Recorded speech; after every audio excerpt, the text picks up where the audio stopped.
Last week, the NAACP launched a campaign entitled "We Are Done Dying," aimed at exposing the inequities embedded into the American healthcare system and the country at large. From COVID-19 to running wild black in America, the abuse faced by people of color, particularly African Americans, is devastating.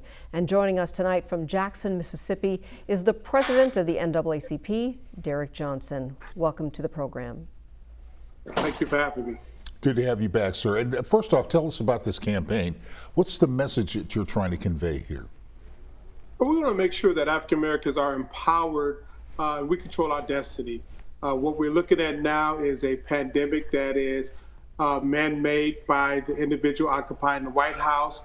That's the result of an election. We have an election in November, so we need to look at the future in the way in which we're empowered.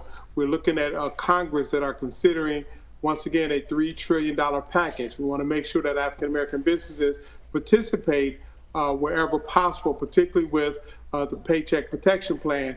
We are launching a survey tomorrow to get a sense of how many African-American businesses have been able to benefit from that program, a now close to $700 billion opportunity to make sure businesses stay open. We're looking at aggressive policing, not only in Georgia, but in Louisville, Kentucky, and Indianapolis, where we must continue to take up the mantle to ensure that our young people and our community are not preyed upon by those who are sworn to protect and serve. But most importantly, we're trying to convey a message of empowerment in this bleak scenario that we see across the landscape.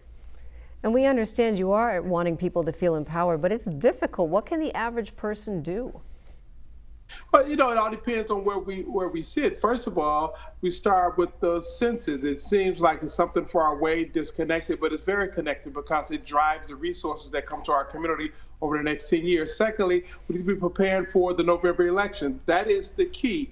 We may be looking at a different scenario had that election turned out differently because we have someone in the White House who's ill-equipped to address the current pandemic. Someone who lacked the level of empathy to ensure that justice is provided to all communities. All those things as a result of an election. That's the bleakness that we see today. The empowering message is we can change the course of the future by making sure we participate at levels that can break records. We cannot go another 4 years with the current political landscape, so we have to change the narrative. The way we do that in a democracy is leveraging our collective vote. Sir, earlier today, the men charged with the murder of Ahmaud Arbery in Brunswick, Georgia, hired attorneys. We're going to play a little clip from today's news conference and get your response on the other side. Please listen in. No matter how you look at this case, a young man has died, and that is always a tragedy. And that is at the forefront of our minds as we proceed down this road. But that does not mean that a crime has been committed. Doesn't mean a crime has been committed. That thunder strikes me a little bit, but I'd like to hear your opinion on that. But I heard him say no matter how we look at this case, but it does matter how we look at that video that shows clearly that neither one of those individuals' life was being threatened. There was obvious there was nothing being stolen. He had nothing on his person. He didn't pose any threat to anyone in proximity. And to pull out a video of him looking into a home being under construction, my wife and I seen that. We thought about when we were a young couple and we were trying to understand how to navigate home ownership, and we marvel at the fact that a house can be constructed. We want to see the components. We will go to those structures just to look. And that doesn't mean there was a crime being committed.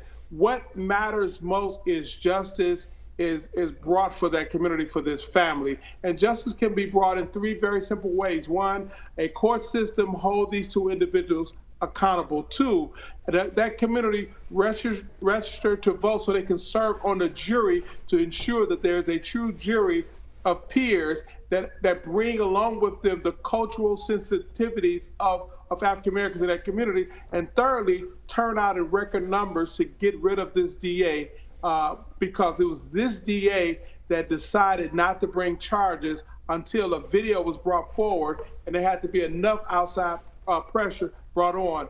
What matters most is a life has been lost because two criminals murdered this individual, and justice should be brought forward.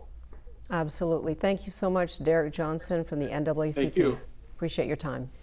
Thank you as always. Thank you.